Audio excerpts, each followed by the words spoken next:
Well, good evening, everybody, and welcome to the Libby Book Club for WA. I'm your host, David Allan-Petale. My guest tonight is the legendary Chris Hammer. We're going to be talking tonight about his brand new thriller, The Seven. Before we do, though, I'd just like to acknowledge that I'm coming to you tonight from the traditional lands of the Whadjuk Noongar people here in Western Australia, and I pay my respects to their elders, past, present, and emerging.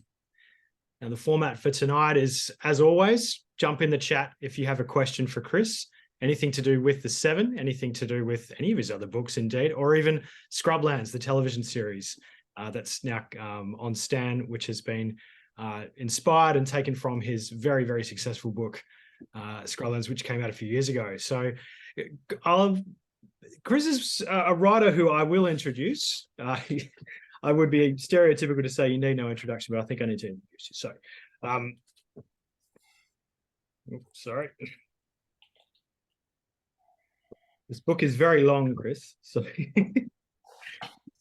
Chris Hammer is a leading Australian author of crime fiction. His first book, Scrublands, was an instant bestseller when it was published in mid-2018, and it won the prestigious UK Crime Writers Association John Creasy Award for a debut crime novel in 2019 and was shortlisted for awards in Australia and the United States. Scrublands has been sold into translation and it's on our TVs right now. Before turning to fiction, Chris was a journalist for more than 30 years, covering Australian federal politics and international affairs. He's also written two non-fiction books, The River and The Coast. Chris, welcome to the Libby Book Club for WA. It's great to have you. So good to be with you. Chris, you're coming to us tonight from Canberra. What time is it there for you? It's 10 at night. Yeah.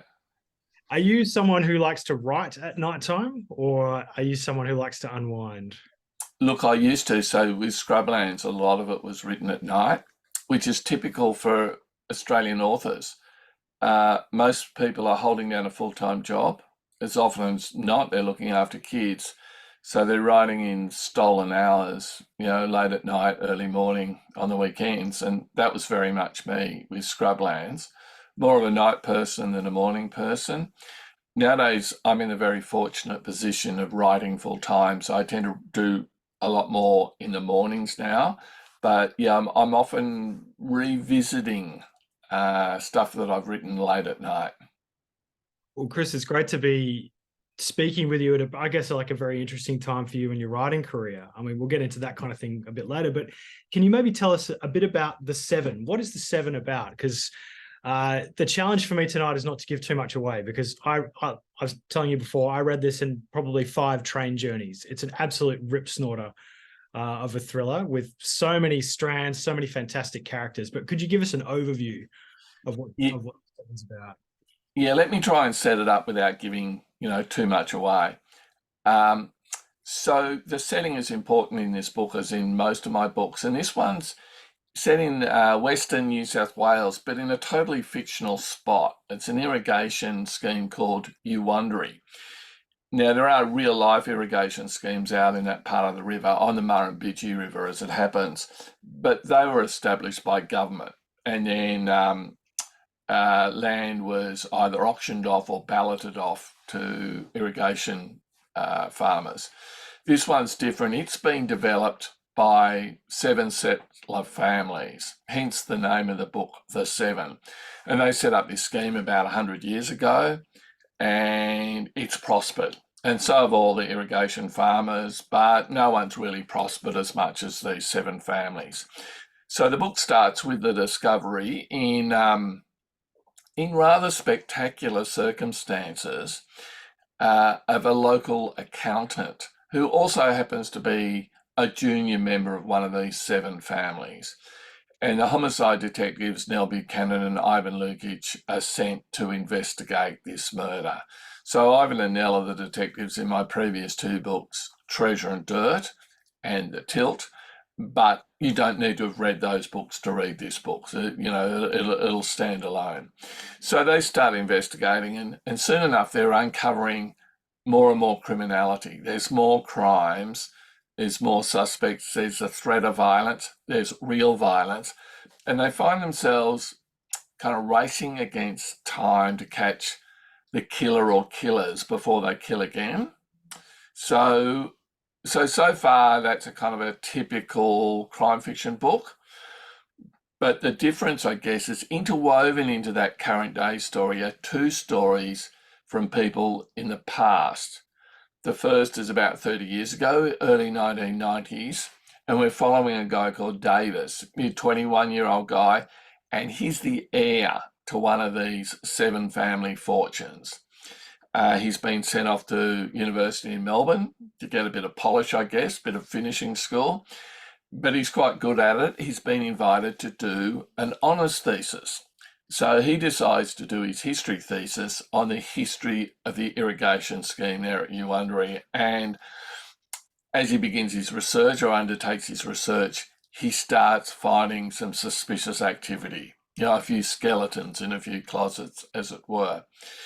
And then the other storyline is from way back, same area, but before the scheme is developed, told through the letters of a young 15-year-old part Indigenous servant girl.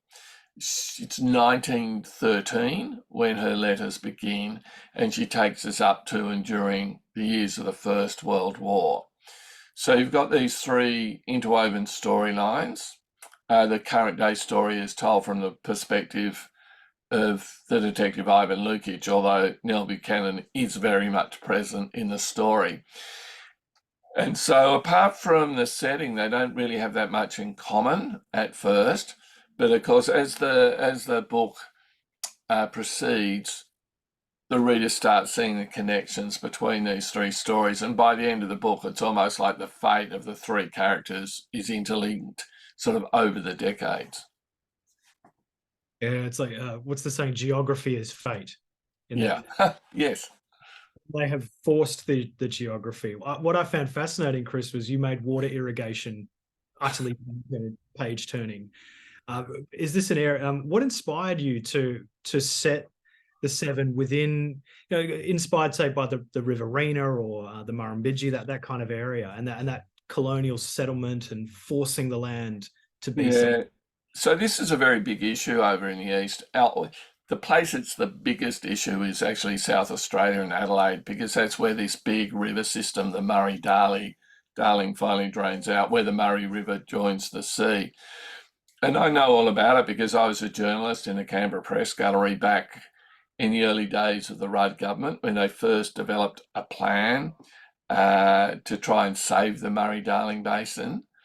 I then wrote a book travelling through the Murray-Darling Basin. It's a huge area. It's like twice the size of Germany. Possibly the only place that doesn't seem incredibly huge is WA, but that be there as it may. And so I became very familiar with this area. Now, water trading is very complex and it's very opaque, and I don't bang on too much about it in the book. Pretty much all you need to know about water trading is that ask any irrigation farmer anywhere in the whole area and they'll say that the people upstream are water thieves and the people downstream are whingers. And the other thing they all believe is they're paying too much for water. They believe that the market's being manipulated by hedge funds and speculators and Pitt Street farmers, all the rest of it, right? So that's all you need to know. My previous book, The Till, was set on the Murray River in this beautiful river red gum forest, Barmah Millawa, the biggest river red gum forest in the world. So it has water in it too. And I was thinking as I was writing it, maybe I can have a plot line about water trading, but it didn't fit that book. It didn't work there. But that's what, as I was finishing that book, I thought, you know what, that might work in a separate book. So that was one of the initial ideas that got me moving on the 7. I really appreciated with the 3 storylines, Bessie's storyline, because it gave that shadow to everything. We've got the intrigue in the present and in the 80s, but when I was reading the book, I was looking out the window of my train journey and just thinking, we look at the city and the suburbs and everything as being, this has always been here, but no, it's only been about 150 years in this is very recent that very determined and often ruthless people bent the country to their will and took it. do you have a particular interest in colonial or frontier stories or settler stories, or looking at colonialism through that lens? Look, I do. I don't want to, I don't want to be didactic. I don't want to deliver a lecture to readers. After all, this is a crime fiction story. It's an entertainment, and you can read it purely for the pleasure of the characters and the plot. But I have in recent years been writing stories where you often get the case that there's a crime in the present day, but it's really the end in a long line of linked events that go back into the past. The first book with Ivan and Nell, Treasure and Dirt, that's in that book, but the story is told very much in the present. So what I found with that book is by the end of it, Ivan and Nell had to be told a lot or learn a lot of stuff of events of 7 years ago and 20 years ago. So when I wrote my last book, The Tilt, I thought, look, I'm not going to have them told. There's an old bit of writerly advice: show, don't tell. So I thought I'd show. So in The Tilt, there's a storyline with a teenage girl in the early 1970s, a real kind of Aussie teenage story. And there's a story told by an old man, but the story of when he was an 11-year-old boy in the forest during the Second World War. In this story, in the Seven, you've got Davis in the 1990s, and you've got Bessie back at, around the time of the First World War. So I'm digging down into the history of Australia, and, the topsoil's pretty thin.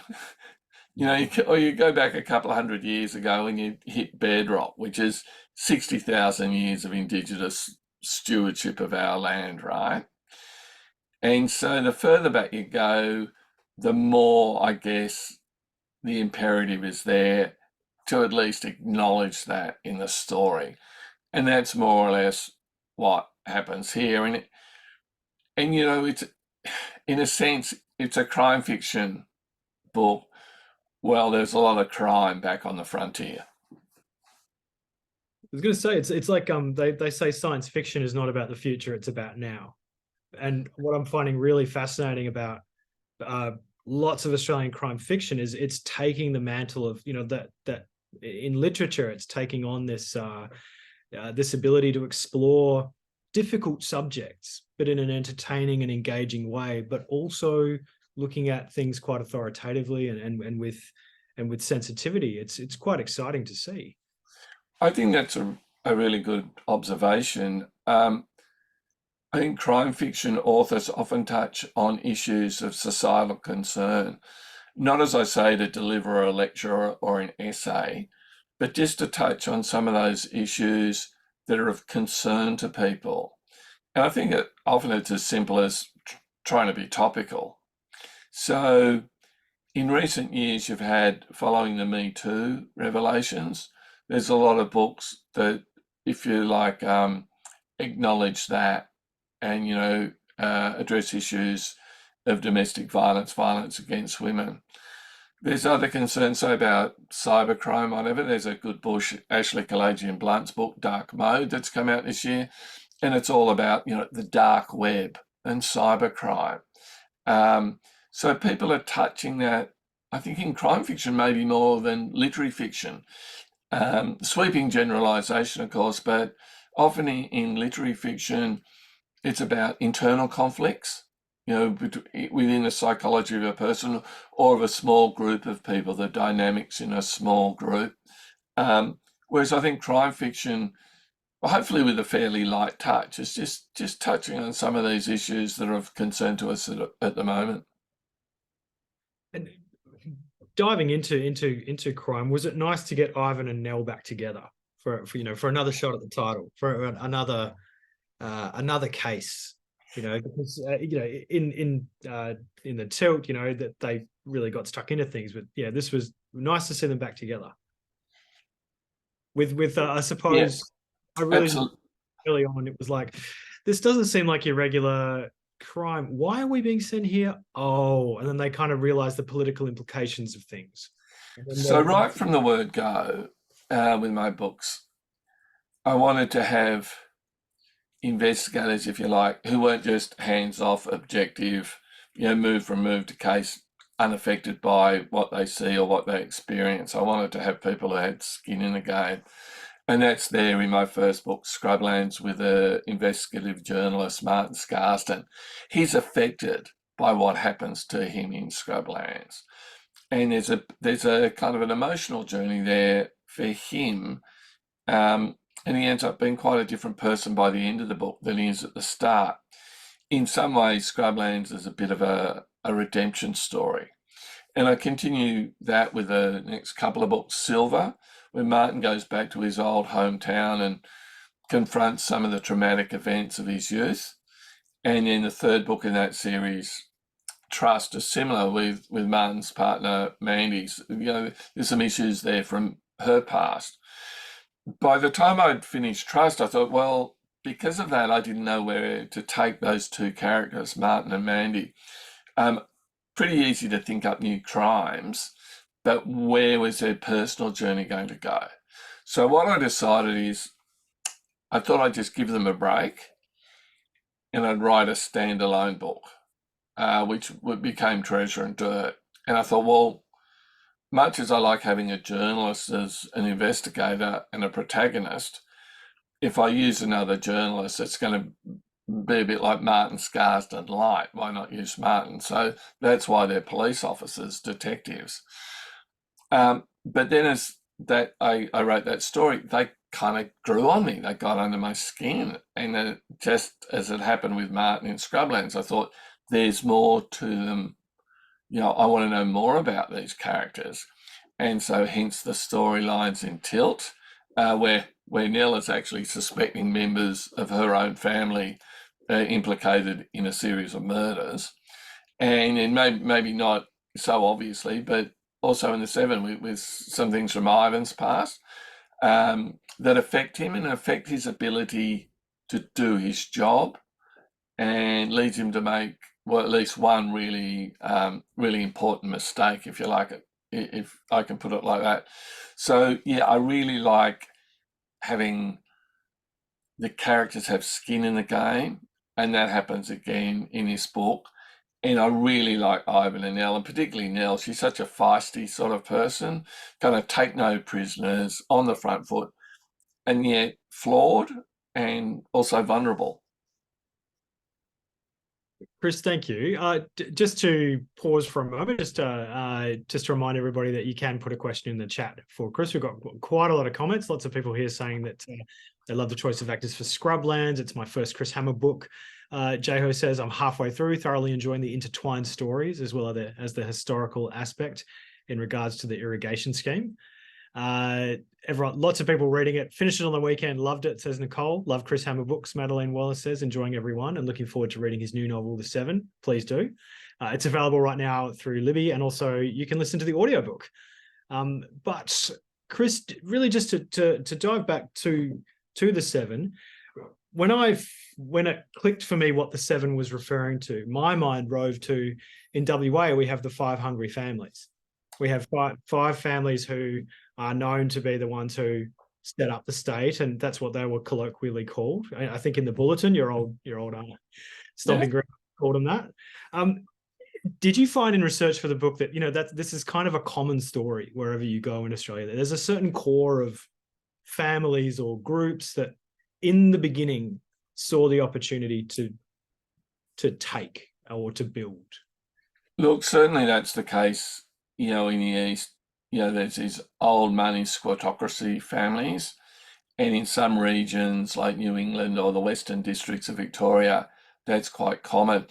The idea for the 7 families actually came from a town that I went to, and I had a writing event there, and there was a local writer. I was talking to her, and she said, this town is dominated by these 7 families who are a bit snooty. They see themselves as kind of the bunyip aristocracy sort of thing. And I just, that idea appealed to me.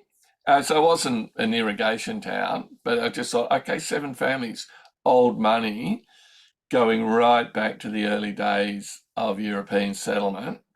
that could be an interesting thing for a book. And so that's where that idea came from. But I think you're right. I think it does resonate in different parts of Australia because it's quite a common story. Yeah. I just to really geek out, I just read a history book about the Austro-Hungarian Empire, and it was like three families that lived in a valley and thought we can control this road, and so they did. And from there, the whole empire and the whole dynasty All came right, about. the Habsburgs, right? Yeah, and does it like looking at history, does it strike you sometimes as being quite, how we often forget how human it is. We often forget how human and flawed and things just happen the way they did. Yeah, it's sort of there's this idea with history that the way it's unfolded is inevitable, as if the people at the time didn't have choices. But of course, we all have choices. Who knows? We might be at a very pivotal moment in our country's history. We might not even realize it, but I think we are beholden to think about where we are and what we're leaving to our children, our grandchildren, those sorts of things. And in a way, and again, I'm a crime fiction author, so I'm not labouring those issues, but I think almost subliminally it's going to bubble up in whatever stories we're telling. Can we talk about the Titchfield family, particularly Davis? I found him a really fascinating character, and that when we first meet him, he's driving his little Alfa Romeo, which you He's wouldn't a want very privileged guy, right? to. I love how you point out, geez, you wouldn't want to break down in that Alfa Romeo in the middle of the Riverina. No one could fix it. How does Davis strike you? What kind of a fella is he? Well, he's very well meaning, but he's only 21. So, and he's grown up, in privilege. And as most people do grow up with wealth, their horizons are much broader. And he takes it all for granted. So he's quite an innocent as he starts off. But as he continues his research, of course, he's starting to discover that the world isn't as simple and straightforward and as perhaps as pure as he first imagined. So I'm hoping he's quite a sympathetic character for readers, and the same for that matter for Bessie and for Ivan and Nell. That they're all people that on one level or another we can relate to, and that you can try and imagine what it would be like to be that person in that situation. And I think that's one of the real magic of books, that it can inspire imagination in the reader. So you're empathizing with these people in that situation. And in some ways, I think that's a much more powerful tool. And so, what you're alluding to before, when you write, if you're reading a history, it can just seem like a series of, chronological facts and events and whatever. Whereas with a book, you really want, because what you can do in fiction, of course, which even television and movies can't really do, is you can take someone inside a character's head and you can read what they're thinking and what their emotions are, what they're feeling, how they're reacting to different events. The Seven is like a finely constructed bomb. I love how you've got the history and you've got the you've got the irrigation scheme, so you sort of your base explosives, but then you throw in some pretty powerful stuff. You've got inheritance, and then you've also got the mafia. I did not see the mafia coming. That was fascinating for me. I knew a little bit about maybe the sugarcane history up in Queensland or aspects of that, but yeah, that could you talk us through that aspect of the Seven? So this year, last year, I can't remember which now. I think it's this year, is the 100th anniversary of the arrival of the Calabrian Mafia in Australia. And it's been here ever since, and it's grown more and more powerful. And it's an interesting organisation. It preys, of course, a lot on the Italian migrant community. And because of that, it's present in regional Australia a lot. So this irrigation scheme that I've invented, called Uwundri, is on the Murrumbidgee, more or less across the river from the real life Murrumbidgee irrigation area and its two main towns, Leeton and Griffith. And Griffith is kind of notorious in organised crime in Australia, because this is where the Sergis and the Trimbolis were, Robert Trimboli, where the anti-mafia crusader Donald Mackay was assassinated, and where the mafia still have very strong links. So in some ways it reads as a bit over imaginative or something, but it's got a basis in real life facts, in that organised crime is present in Australia, and it's not just, King's Cross or St Kilda or whatever. It's out in regional Australia as well. Did you ever encounter this in your time as a journalist? I did. I did bounce in and out of the press gallery in Canberra, and at one point there was a long series of court cases and investigations into the assassination of the Deputy High Commissioner of the Australian Federal Police, Winchester. And in the end, they arrested and convicted a somewhat unbalanced former Foreign Affairs official, but he's been acquitted. That conviction has been overturned, and there was a lot of evidence in those investigations that he'd actually been killed by the mafia. So I was never a crime reporter as such. I touched on it in a few times when I was reporting overseas, not in Australia. But yeah, there is a kind of a background there, and every now and then a connection will pop up connecting organised crime to, say, political corruption. So it's an important issue, and of course, I'm a crime fiction writer, so it's kind of ripe to be used in a crime fiction book. Now, Chris, the Seven is, it's serious. It's got lots of heavy issues in it, but it's also shot through with wonderful humour, wonderful characters being quite wry with each other, and lots of very human moments. I believe there's a section of the book that you could share with us to read, and maybe give us could you give us a bit of context around what the scene's going to be? Yeah. Okay. So I'm sure you'd have them in WA as well. There are these events called B&S balls out in the country, Bachelor and Spinster balls, and originally they were set up as a way that the young people on far-flung farms could interact and meet, with the intention of meeting someone to marry. So it was the young people of the district, the Bachelor and Spinsters. And there are two B&S balls in the Seven, and one is back in 1913, 1914, and it's very formal, and it's how they originally were. But then you come forward to the 1990s, by which time everyone had cars and could meet and were going off to schools and universities, and they've just degenerated into these kind of bacchanalian piss-ups. So I've described in the book the very formal one that Bessie is able to go to. And then there's the one in the 1990s. So we're at this, out in this deserted racecourse where they've decided to have this B&S ball. Let's see. What went wrong first and foremost was the main band. After taking forever to replace the high school group, they stalked onto the stage dressed in black from head to toe with an attitude to match. "About time," shouted someone. "Shut up and listen," spat the lead singer, unsteady on his feet, living out his own personal biopic.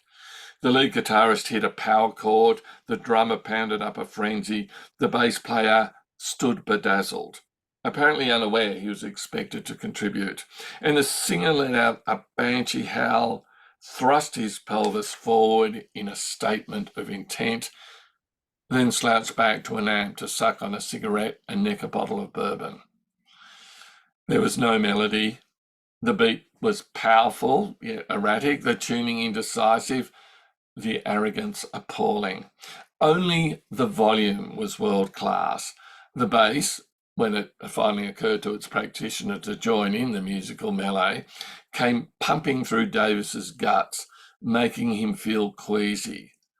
The singer wasn't so much singing as ululating, not a single word comprehensible, the sonic assault almost physical, any notion of a tune as distant as the nearest city.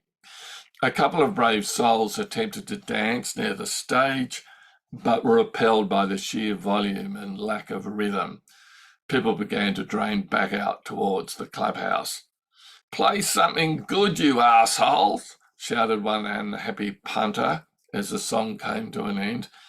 "Fuck you," said the singer, comprehensible at last, raising his middle finger while the guitarist mimed a masturbatory gesture above his forehead. The volley of beer cans and bottles was immediate, fierce and prolonged, raining down on the stage like the mortars of Sarajevo. The singer stood uncomprehending, mouth aghast, biopic having lurched off script, even while the guitarist smirked as if he had won a minor victory. The bass player, who had turned back to the drummer for a moment, perhaps seeking guidance as to the next song, copped a small bottle of Bailey's Irish Cream, thrown with drunken dexterity by a petite farm lass from Young, and went down like a sack of potatoes. The lead singer, his mojo back and feeling inspired yet his second and last distinguishable words into the mic, "Come on then, I'll have you." He leapt from the stage to be knocked unconscious by the first local lad to get near him. And on it goes. So, yeah, there's a lot of tension in the book and there's some dramatic scenes. But I do find that if every now and then you have a bit of lightness, a bit of levity, it comes as a bit of a relief, and then by contrast makes the more dramatic scenes all the more dramatic.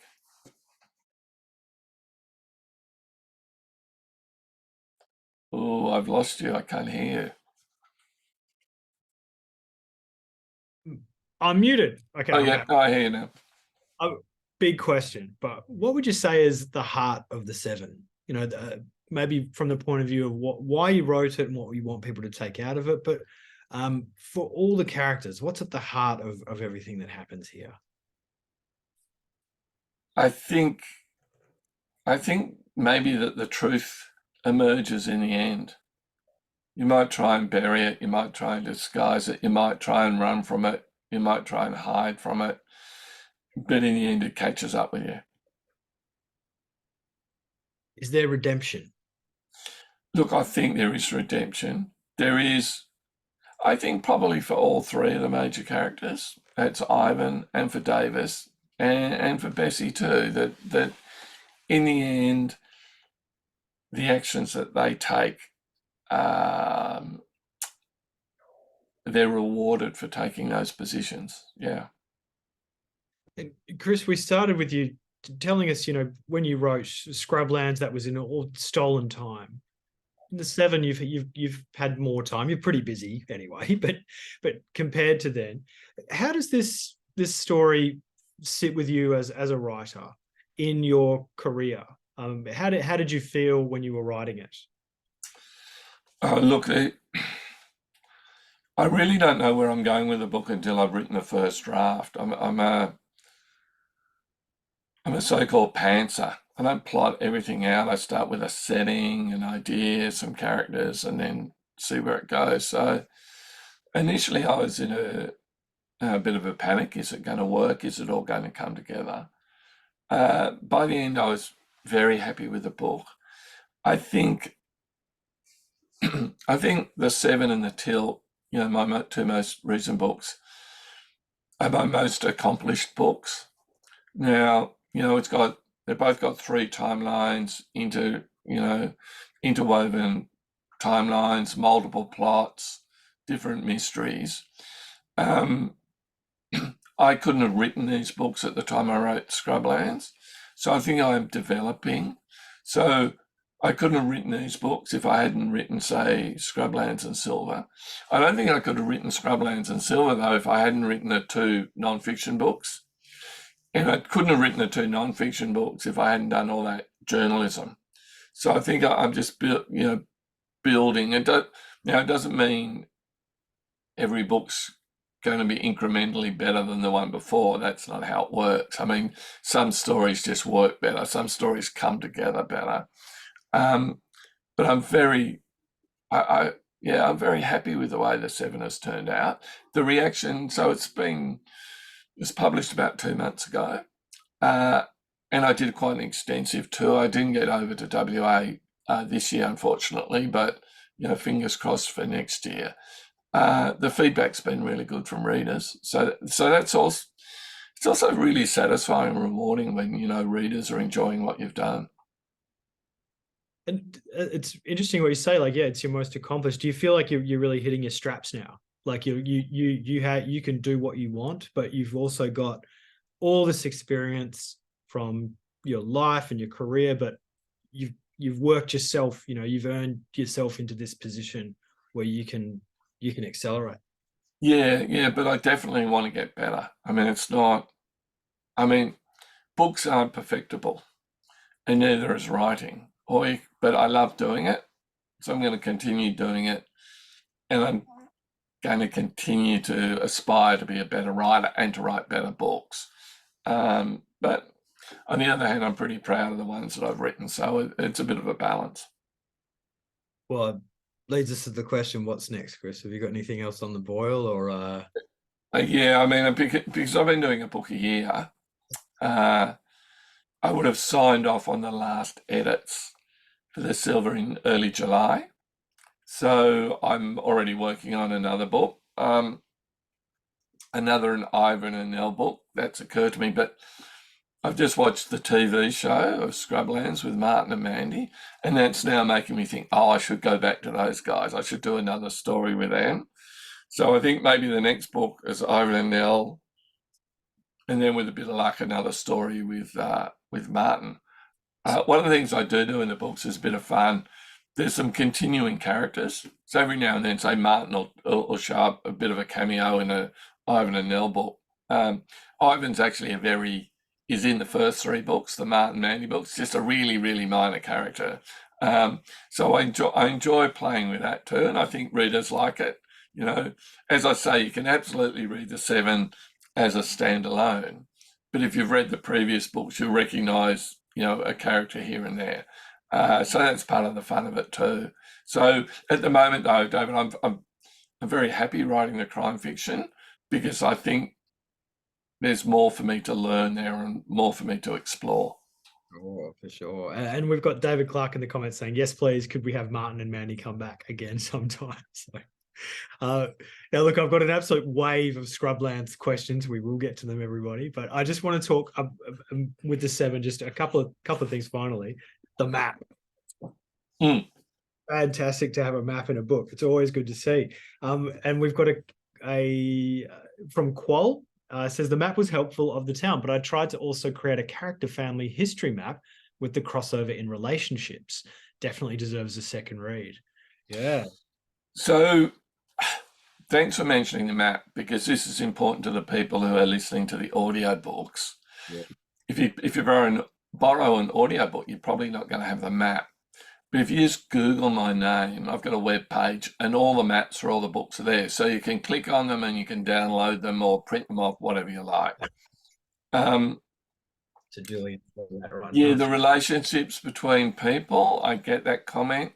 In my previous book, Tilt, there is a family tree at the end of the book. Don't look at it while you're reading the book because it has spoilers in it. Whereas the maps are at the front of the book, and they're at the front of the book for a reason. So yeah, all the books have maps in them, and I like them very much. I spend a fair bit of time with the artist Alexander Potocznik, who's done all the maps. And just I just realized something. Looking at the book behind your shoulder, that's a number 7, isn't it? See the drive. Oh yeah. No. Yes, I see. And all the covers of all the books in Australia are designed by the same guy, Luke Corsby, who does a fantastic job. Yeah. Right. It's a very. What did you think of this particular? It's a very ominous cover because you've got the dryness of the paddock on one side, then you've got the beautifully manicured lawn, and then the house with the tower, the 360 panoramic tower. That's the Titchfield's place. So in my first draft of the 7, so I think that the house on the cover is meant to be the house where Davis lives, where the Hartwoods live. It's their estate. 3 Wells, it's called. And originally, I had a tower on each end of the house, and then I saw the draft cover with this house, and I thought, oh no, one tower in the middle. So I rewrote. I just changed the copy of the book to actually match the image on the cover of the book, which is, I don't know, which is that's it there. There you go. Yeah. Beautiful but ominous. Yeah. Thank you. You've been very generous with your sharing. Now, I've got to ask you some Scrublands questions, okay? Yeah, absolutely. Your TV series. Okay, so let's see. David Clark says, I love the choice of actors for Scrublands. Having just watched Scrublands, an adaptation of a book that's, from your heart and soul, it lives in your mind still, probably in your, your version of it. What did you think? Oh, really good. So I didn't have much to do with the series, but a great production company, Easy Tiger, and the lead writer and a primary producer is a friend of mine, Felicity Packard. So I knew it was in good hands. I think that those 3 main characters, Joe Ryan, who plays the priest, Byron Swift, does a wonderful job because he can seem kind of very sort of alpha male, dangerous, edgy, but he can also seem soft and vulnerable and sympathetic. I think it's a great performance. Bella Heathcote, who plays Mandy Blonde or Mandalay Blonde, although they've changed it to Mandalay Bond in the series, she looks very much how I imagined her in the book and how she's described in the book. But I realised in Scrublands, Martin isn't really described because the story's being told through his eyes. And of course, no one goes around describing themselves. So there's a scene in the book where he's looking at himself in a mirror in the motel, but what he's seeing is bloodshot eyes and he's sunburnt and he needs a shave and that sort of thing, not actually what he looks like. So I don't know if I had a really firm idea of what Martin should look like. But a few years ago, I was in the UK and I did an event with the great Anne Cleeves, the author of the Shetland books and also the Vera Stanhope books. And she was saying with the Shetland books, although she admired the actor who plays Jimmy Perez very much, he looks very different from the character in the book. The character in the book is very dark, as in his complexion is dark, and the rumour on the island is that he's the descendant of a shipwrecked Spanish sailor. So for her, when she wrote the books, that guy wasn't Jimmy Perez. But with Vera, and I think anyone who's seen the Vera TV shows will understand this, Anne can no longer remember what she thought Vera actually looked like or behaved like, because now when she writes a Vera book, all she can see is the actor Brenda Blenheim, right? And I thought that. So I mean, having a bit of to and fro with Luke Arnold, who plays Martin in the series, and I'm saying, well, it's going to be interesting, if I write another Martin Mandy book, is when I'm sitting down to write it, am I imagining you in the role? And I suspect that might be the case. Isn't that great? Yeah, you've now got this interplay between another art form. You've got what was it exciting for you to first of all, when it was picked up for TV, that would have been a very exciting moment for you, but to finally see it on the screen, was it surreal? Yeah, it was really strange actually to see, and the opening scene in the TV series is incredibly loyal to what's in the book. As the So this isn't really a spoiler because it's the first few pages. I know a lot of people would have read the book or seen the show by now. A priest comes out and inexplicably shoots five of his parishioners dead. Well, one's in a car, one's standing by a car, one's running down the road. That's exactly as it's in the book. And so I'm sitting there watching this, going, "Wow, wow!" And it's almost like an out of body experience. And of course, when I was writing the book, I wasn't describing a real incident at all. This was just my imagination. To see it realised like that was quite strange. And then the episode went along, and it sucked me right in. It's like I want to watch the next episode. I want to find out what happens. Oh, I know what happens. Or do it.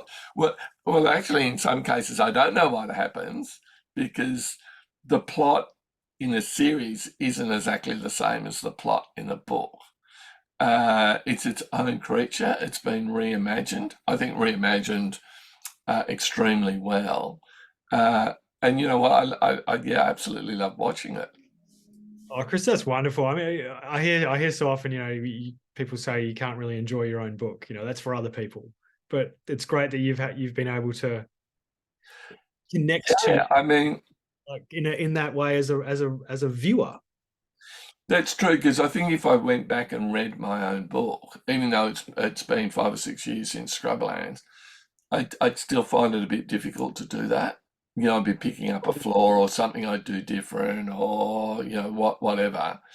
I wouldn't just be able to have that joyful experience that hopefully a reader has. But with the TV show, yeah, no, I was there. It's fantastic. Now, and I've got some more comments in the chat. I think this is a particularly good one. This is from Roxanne. So, who are your own favorite crime authors and/or favorite authors in general? Say the top five. Why don't we just go with crime for starters? Before I started writing crime, I wasn't like a crime tragic. I like reading it, but I read a lot of literary fiction or, the contemporary fiction, the book of the moment sort of thing. I always liked the old hard-boiled American writers, Dashiell Hammett, Raymond Chandler, the ones when they were made into movies, starred Humphrey Bogart.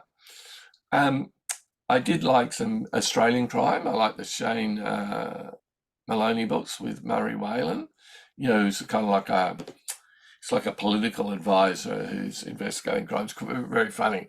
But my favourite, I think, would still be Peter Temple. He was my writing teacher when I did journalism at uni back in the early 80s. And I think he was a strong influence on me. He was a teacher. He really knew his stuff. But when his Jack Irish books started being published, because I knew him and respected him, I was reading them. They're very Australian, really captures the Australian vernacular and that kind of laconic, ironic sense of humour. And, his last two books, The Broken Shore and Truth, are amazing books. I think they still hold up really well. They kind of transcend crime fiction. Truth won the Miles Franklin, which is the Australia's premier literary prize. So for a so-called genre book to be able to do that, that speaks volumes. So he'd be, I think, my favourite Australian crime novelist. I've been reading a bit of an American author lately called Sean Cosby, S.A. Cosby, Razor Blade Tears, Blacktop Wasteland. Very, really compelling reads. They're sort of a kind of version of rural noir, if you like. They're set in the deep south. Sean's an African American writer, so he really understands the mentality of the South. And even for an Australian reader, it's magic. So, look, there's a couple. I'm not sure I'm going to come up with five. It's all right. It's all right. Well, it brings me pretty neatly to a pretty broad question. I mean, you're an Australian writer. You write about Australian stories in Australian vernacular. How important is it to tell Australian stories, to tell our own yarns? Look, for me, that's what I want to do. I've got some friends and colleagues who set books in America or England or elsewhere, And that's fine. I've got no objections to that, but it's not what I'm interested in. People say to me sometimes, look, you spent 30 years on and off reporting out of the Federal Press Gallery in Canberra. Where's the big political thriller? And even though I know that world very, very well, I don't find it that thrilling, to be honest. I think it's, and also, I reported from overseas a lot. I reported from Moscow and Beijing and New York and Tokyo, Jakarta, all those places. So I'm equipped in some ways to do, that big sort of espionage book. But what appeals to me is Australian characters, particularly small Australian towns. My third book, Trust, is set in Sydney, but the rest are in regional areas. There's something about the aesthetic, the feel of those places. And I think also it's what I'm trying to do in a book is if you like, build a world, imagine a world, and then populated with intriguing characters, place a good mystery, a good plot there, and then invite the readers into that world. Leave your daily woes behind. Come with me. I'm going to tell you a story. And I think that works very well in that kind of regional setting. What did Peter Temple or any other writing teacher teach you about writing that stays with you when you go to the page? Try and keep things, this might sound funny coming from me, try and keep things simple. Don't try and impress people. Don't try and show them how smart you are. A good story well told, I think, is what you're aiming for. And try and make it resonate with the reader, I think. So that's, I think that would be, I'm sure I'll think of some other things later, but yeah, I think that gets to the core of it. It's good. Just keep it simple. Yeah. And but to the 7, I mean, we were saying before, it's a big book.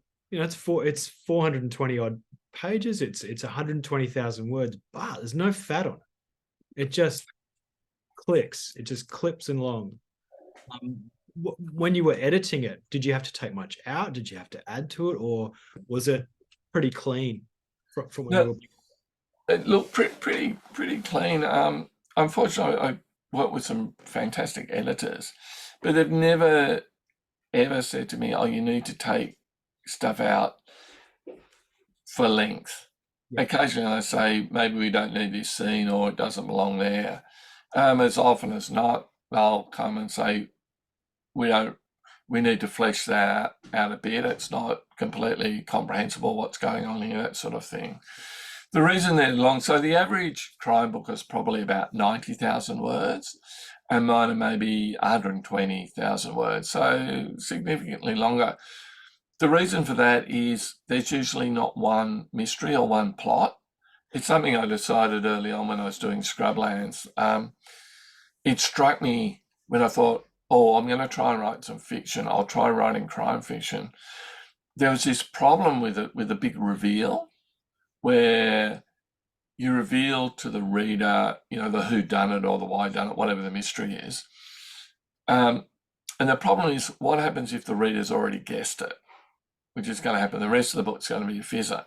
On the other hand, you do get books where the reader isn't given the opportunity to guess it. In other words, the author withholds information and doesn't kind of dump it until the end. And that leaves the reader feeling, I guess, a bit cheated.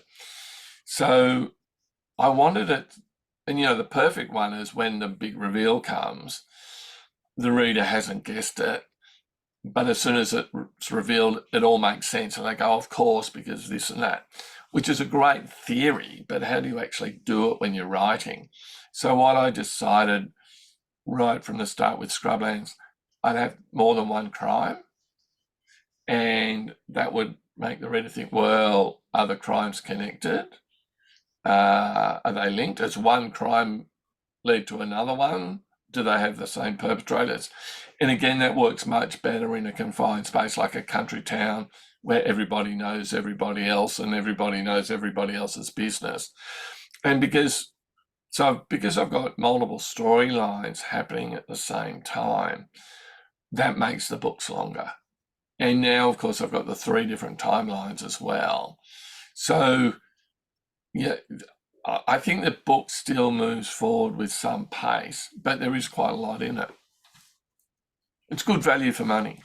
Definitely, and I see what you mean. Like you've got the 3 storylines, they converge. It's like when you're on a boat and there's another boat and you're like, Yeah. oh, hit like, but it's like, but you've got 3 of them. They all coming together. That's fascinating. So Yeah, that and one of the things you can do in a book like The Seven is maybe the reader is picking up on some of these connections before the modern day detectives are.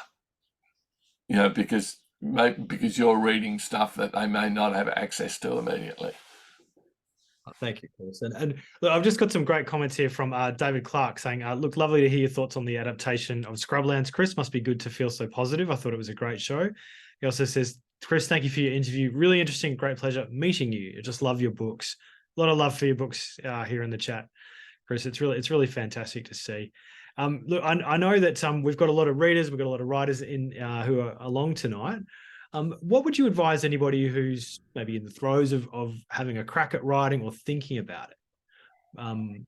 What would be your advice to anyone having a crack?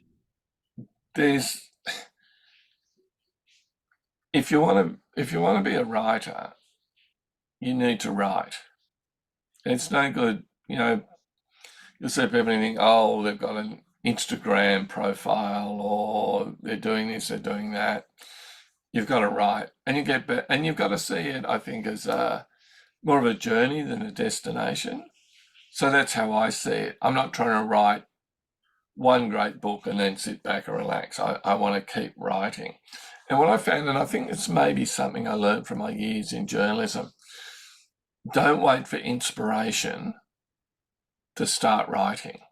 And I think this is a trap that happens to a lot of aspiring writers. You write a great first chapter, you get a second chapter, you get a bit of the way in, and you hit a bit of a roadblock.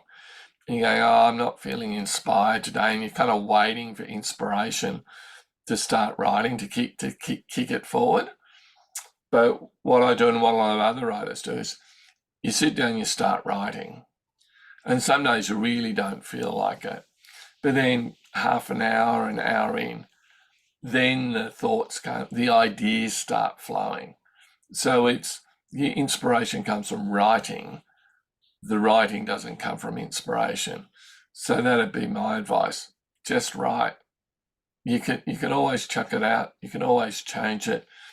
Who knows? Maybe in the writing that will give you the idea for the book that's really going to work. Thank you, Chris. That's fantastic. And you've been bloody hard at work for the past year or so, getting the 7 together. It's a cracker of a novel. Anyone in the chat who is either halfway through will definitely agree with me. Anyone who's thinking about reading it, please do. You can grab it on your Libby app. And look, I just want to say as well, I've got the Christmas tree set up behind me. This is our very last Libby Book Club for WA for the year. I just want to say to everyone who's come along to any of our chats with some great Australian novelists all throughout the year, thank you. It's really great to have your support. And also, thank you to authors like yourself, Chris, for coming on and being part of something. I think it's pretty important we support our libraries, and Libby does a great job of getting books into everybody's hands. So I just want to say a big thank you to everyone. And, Chris, what's the buzz for you when you see your books on a library shelf? I think Julianne was saying there's a library that has a Hammer Time section with all your books on the shelf. Oh, look, it's fantastic. I was saying before, maybe I wouldn't have written these books if I hadn't written Scrublands, and wouldn't have written that if I hadn't, done the nonfiction books and the journalism. Really, for me, it all started with growing up in a house with books in it, and a highlight every week was that trip to the library. There was a little, 8-year-old me with my library card, wanting to get my 4 library books out of the library. They're such important institutions. There's been a lot of libraries being shut down in the UK. They're under threat in the United States. they're such important parts of our community, particularly again in regional areas. They're a real community hub, so much more than just a place to borrow books. So yeah, look, absolutely, support your local libraries, and look, if I can be part of that through Libby or however, I'm just delighted. Chris Hammer, thank you very much for your time tonight and for being part of the Libby Book Club for WA. You can get copies of the 7 through your Libby app and your local library, and also online through the audiobook. Thank you very much for your time. It's great to have everybody here along tonight. Thank you, and I'll see you in 2024. And Chris, if you can, let me know. I'll shout you a beer. We bloody great. Yeah. Happy Christmas, everyone. You too.